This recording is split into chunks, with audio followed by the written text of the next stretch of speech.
മുതിർന്ന പൗരന്മാരുടെ മാനസിക ഉല്ലാസത്തിനായി ഇംഹാൻസിൽ ക്രിസ്തുമസ് പുതുവത്സര ആഘോഷങ്ങൾ സംഘടിപ്പിച്ചു.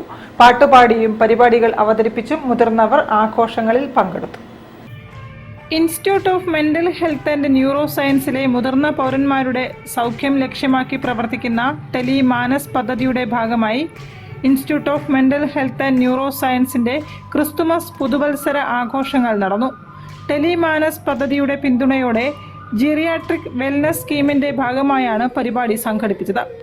ഇംഹാൻസ് ഡയറക്ടർ ഡോക്ടർ പി കൃഷ്ണകുമാറും അഡ്മിനിസ്ട്രേറ്റീവ് ഓഫീസർ എസ് സുധീറും ചേർന്ന് കേക്ക് മുറിച്ചുകൊണ്ട് പരിപാടികൾ ഉദ്ഘാടനം ചെയ്തു. P K Shantha, P K Shalini, Prabha എന്നിവരുടെ പ്രാർത്ഥനാ ഗാനത്തോടെ പരിപാടി ആരംഭിച്ചു. മുൻ Kannur SP Jose George IPS Christmas സന്ദേശം നൽകി.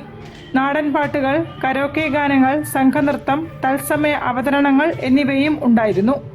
അസിസ്റ്റന്റ് പ്രൊഫസറും സീനിയർ കൺസൾട്ടന്റുമായ doctor Sheeba Ninan, senior resident consultant doctor K Fathima Hanan, psychiatric social worker MT Anjana, technical coordinator M Dhanesh, PK Shalini, MA Johnson, Jacob Jose Malaparamba തുടങ്ങിയവരും സംസാരിച്ചു.